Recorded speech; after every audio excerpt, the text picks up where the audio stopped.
नमस्कार दोस्तों, आपका स्वागत है मेरे इस चैनल सुसत्य वचन में। मित्रों, मांसाहार पुण्य है या पाप, इस संदर्भ में हम आपको एक कथा सुनाने जा रहे हैं। अगर आप यह वीडियो देख रहे हैं तो पूरा कथा सुने, वरना आपको पाप लग सकता है, क्योंकि यह गरुड़ पुराण की कथा है। इसलिए पूरा अवश्य देखें और अपने ज्ञान को बढ़ाएं। यह बात उन दिनों की है जब भगवान श्री कृष्ण अपने बालपन में थे। एक बार जब श्री कृष्ण एक पेड़ के नीचे बैठे बांसुरी बजा रहे थे, उसी समय एक हिरन दौड़ता चला आया और उनके पीछे जाकर छुप गया। वो हिरन बहुत ही घबराया हुआ था। भगवान श्री कृष्ण ने उसके सिर पर हाथ फेरते हुए कहा, क्या हुआ, तुम क्यों छुप रहे हो? उसका पीछा करते हुए एक शिकारी भी वहां आ पहुंचा और बोला, यह मेरा शिकार है, इसे मुझे दे दो, इस पर मेरा अधिकार है। तब भगवान श्री कृष्ण बोले, हर जीवित जीव पर उसका खुद का अधिकार होता है, ना कि किसी और का। तब वह शिकारी क्रोध में बोला, यह मेरा शिकार है, इसे मैं पकाकर खाऊंगा। तब भगवान श्री कृष्ण बोले, किसी भी जीव को मारकर खाना पाप की श्रेणी में आता है। क्या तुम पाप के भागीदार बनना चाहते हो? मांसाहार पुण्य है या पाप, क्या तुम धर्म को नहीं जानते? तब वह शिकारी बोला, मैं तुम्हारे जितना शिक्षित तो नहीं कि यह जानूं कि मांसाहार पुण्य है या पाप, पर मैं यह जानता हूं कि जीव को मारकर खाना, इसमें कोई हर्ज नहीं है। मांसाहार से तो एक जीव को जीव बंधन से मुक्त कर रहा है, फिर क्यों मांसाहार से मना किया जाता है? मांसाहारी होने को क्यों नहीं कहा जाता? वैसे भी मैं इसे मारकर नीच योनि से मुक्ति दिलाकर पुण्य ही कमा रहा हूँ, फिर इस पर पाबंदी क्यों? इसे तो प्रोत्साहित करना चाहिए। जहाँ तक मैंने सुना है, जीव हत्या को शास्त्रों में भी बताया गया है कि राजा लोग शिकार किया करते थे। ऐसे तमाम उत्तर देते हुए श्री कृष्ण से पूछा, फिर क्यों ये मांसाहार गलत है और पाप की श्रेणी में आता है? आप ही बताइए, मांसाहार पुण्य है या पाप? भगवान श्री कृष्ण समझ गए कि इसकी बुद्धि मांस खाने के कारण दांशिक हो गई है और उसने सोचने और समझने की बुद्धि भी खो दी है। फिर भगवान श्री कृष्ण बोले, इस अर्थहीन विषय पर मैं कोई राय नहीं दूंगा।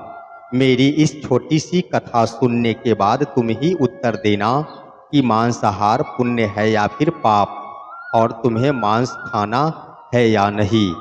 वह शिकारी सोचने लगा कि इसमें मेरा तो कोई घाटा नहीं है, इस कथा को मैं सुन ही लेता हूँ, इससे मेरा मनोरंजन भी हो जाएगा और बाद में मुझे इसका मांस भी मिल जाएगा। तो भगवान श्री कृष्ण ने अपनी कथा आरंभ की। एक बार मगध में खाद्य संकट खड़ा हो गया, तो अन्न का उत्पादन कम रहा। राजा को चिंता हुई कि यदि इस समस्या का शीघ्र निदान नहीं किया गया तो संरक्षित अनाज कोष भी खत्म हो जाएगा और संकट भीषण हो जाएगा। तो सम्राट ने अपने राजसभा में पूछा कि देश की खाद्य समस्या को सुलझाने के लिए सबसे सस्ती वस्तु क्या है? मंत्रीगण सोच में पड़ गए। चावल, गेहूं, आलू इत्यादि पदार्थों को उगाने के लिए बहुत श्रम करना पड़ता है। वह तभी प्राप्त होते हैं जब प्रकृति का प्रकोप न हो। ऐसे में तो कुछ सस्ता हो ही नहीं सकता। तभी शिकार का सोच रखने वाले एक मंत्री ने सोचा कि यही उत्तम अवसर है, क्यों ना अंधाधुंध शिकार के लिए राजा की अनुमति ले ली जाए। उसने सभा में कहा कि सबसे सस्ता खाद्य पदार्थ है मांस। इसके लिए धन का खर्च भी नहीं है और पौष्टिक खाना भी मिलता है। सभी सामंतों ने इस बात का समर्थन कर दिया, लेकिन मगध के प्रधानमंत्री अभी भी चुप थे। सम्राट ने पूछा, प्रधानमंत्री आप चुप क्यों हैं? आपने कोई अनुमोदन नहीं किया, आपका क्या मत है? प्रधानमंत्री ने कहा, मैं यह नहीं मानता कि यह कथन सही है। यह मांस सबसे सस्ता पदार्थ है। फिर भी इस विषय पर मैं अपने विचार आपके सामने कल रखूंगा। प्रधानमंत्री उसी रात मांसाहार के विचार रखने वाले सामंत के घर पहुंचे।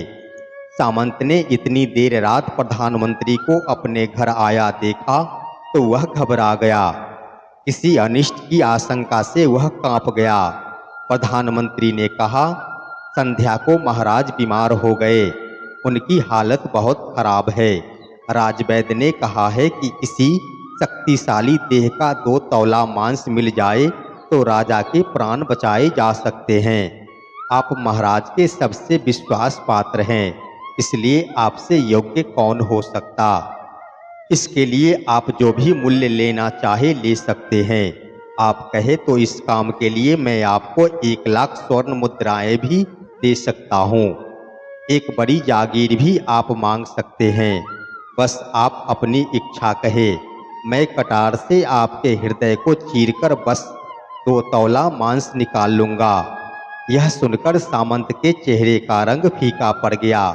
वह सोचने लगा, जब जीवन ही नहीं रहेगा तो लाख स्वर्ण मुद्राओं से मैं क्या करूँगा, और बड़ी जागीर भी किस काम आएगी। वह झटपट अंदर भागा और अपनी तिजोरी से 1 लाख स्वर्ण मुद्राएं लेकर आया।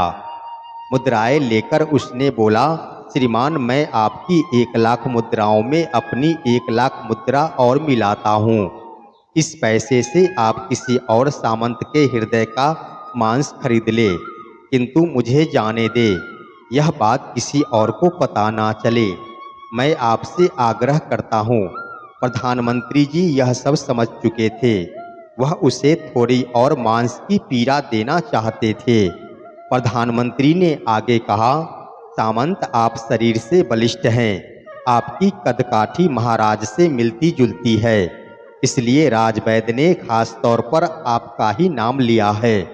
आपके दान से हमारे अच्छे राजा की जिंदगी बच सकती है। आप कहे तो मैं आपको प्रधानमंत्री का पद देने को तैयार हूँ और खुद आपका कर्मचारी बनकर रहूँगा, पर प्रजा से हमारे राजा ना छीने। सामंत तो फंसता हुआ दिख रहा था। उसने शरीर पर अंग वस्त्र रखकर अपने जूते भी पहन लिए। जैसे ही वह वहां से भागने वाला था, वह तुरंत प्रधानमंत्री के पैरों में लेट गया। उसने याचना की कि प्रधानमंत्री, मैं इसके योग्य नहीं हूँ। जब प्राण ही नहीं रहेंगे तो प्रधानमंत्री पद का या राजा का सिंहासन भी मिल जाए तो मैं उसका क्या करूँगा। आप चाहे तो मेरा सब कुछ ले ले, पर मेरा प्राण ना ले। मैं अपना ये भवन और सारा धन आपको सौंपता हूँ। रातों रात राज से निकल जाऊँगा। इतना कहकर वह अपने घोड़े की ओर भागा और जैसे ही अपना घोड़ा गठने लगा, आवाज आई, अभी अभी अपने पीछे गए तुम अपने परिवार को भी छोड़े जा रहे हो। सामंत बोला, मेरे प्राण से प्रिय कुछ भी नहीं है। जब जीवन ही न रहेगा तो कुटुंब का क्या करूँगा। जीवन रहा तो ऐसे ही सुखी रह लूँगा। इतना कहकर घोड़े पर छलांग लगाकर बैठ भी गया। वह अभी चलने को ही था कि प्रधानमंत्री ने घोड़े की साख पकड़ ली। वह सामंत से बोला, भागने की जरूरत नहीं है, आप आराम से घर पर ही रहो, मैं किसी और का प्रयास करता हूँ। यह कहकर प्रधानमंत्री वहाँ से चले गए। प्रधानमंत्री के वहाँ से जाने पर सामंत के अंदर कुछ जान तो आई, परंतु बेचैनी बनी रही। उसकी नींद खराब हो चुकी थी। मुद्राएं लेकर प्रधानमंत्री बारी बारी से सभी सामंतों के घर पहुँचे और सभी से राजा के लिए हृदय का 2 तौला मांस मांगा, परंतु कोई भी राजी ना हुआ। सबने अपने बचाव के लिए प्रधानमंत्री को लाख और 5 लाख मुद्राएं तक दे दी। इस प्रकार प्रधानमंत्री ने एक ही रात में करोड़ों स्वर्ण मुद्राएं जमा कर ली। फिर सुबह होने से पहले ही अपने महल में पहुंच गया। अगले ही दिन राजसभा में सभी सामंत समय से पहले ही पहुंच गए। सभी यह जानना चाहते थे कि राजा स्वस्थ है कि नहीं, लेकिन कोई भी किसी से भेद नहीं खोलता था। सबको राजवैद्य की तलाश थी, उनसे ही उन्हें कुछ सूचना मिल सकती थी। प्रधानमंत्री ने सैनिकों को आज्ञा दे रखी थी कि जब तक महाराज राजसभा में न आ जाए किसी भी सामंत को महल से बाहर जाने की आज्ञा नहीं है। राजा सभा में अपनी चिरपरिचित गति में आए और अपने सिंहासन पर आकर बैठे।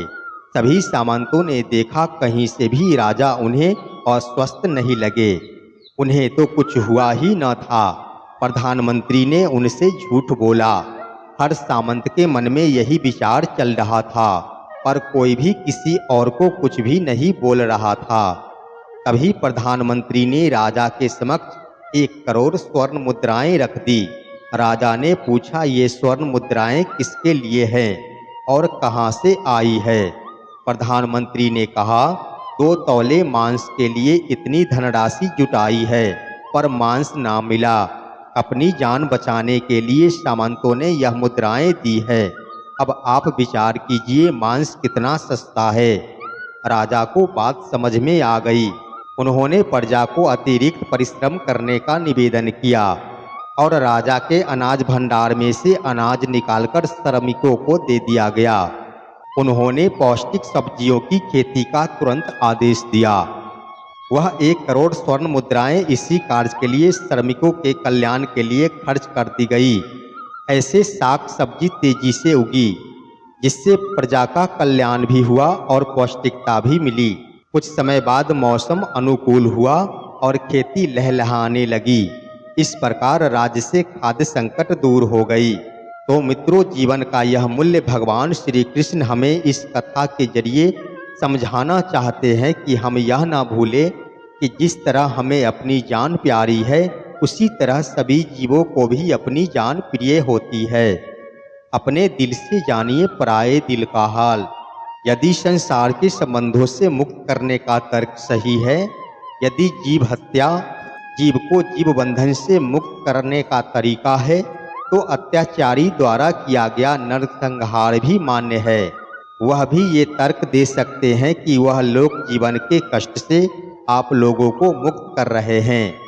अगर उसके लिए वह जीवन बोझ होता तो कभी भी अपनी जान बचाने के लिए संघर्ष नहीं करता, आपसे भागता नहीं। जो आपके सामने असहाय हो जाता है, उसे प्राण गंवाने पड़ते हैं। जिन जीवों को मारकर आप खा रहे हैं, उन्हें तो प्राण बचाने का अवसर भी नहीं मिलता। बर्बरता सिर्फ वही नहीं है जहाँ सिर्फ मानव का खून बहता है। बर्बरता उसे भी कही जाती है जहाँ स्वार्थ के लिए किसी जीव की हत्या कर दी जाए। हम अंत समय में जिंदगी भर के पापों के लिए जिंदगी भर सुकर्म करने की कोशिश करते हैं, परंतु हम यह भूल जाते हैं कि वह जीव हमारे लिए काटा गया और हमारे लिए तड़पा। उसका श्राप हमें इस जीवन में ही नहीं बल्कि अगले जीवन तक नहीं छोड़ता। परमात्मा से यह ज्ञान पाकर शिकारी परिपूर्ण हो गया और उसे ज्ञान की प्राप्ति हो गई और वह जान गया कि महानता जीवन लेने में नहीं बल्कि जीवन देने में है। शिकारी भगवान के आगे हाथ जोड़कर वहां से चला गया और उसने कसम खा ली कि वह अपने संपूर्ण जीवन में किसी को भी कभी चोट नहीं पहुंचाएगा। तो दोस्तों, कैसी लगी हमारी यह वीडियो? अपना सुझाव हमें कमेंट में अवश्य लिखें और अभी तक चैनल को सब्सक्राइब नहीं किए हैं तो सब्सक्राइब कर ले और इसे अपने दोस्तों के पास शेयर कर दे। वीडियो पूरा देखने के लिए दिल से धन्यवाद और जय श्री कृष्णा।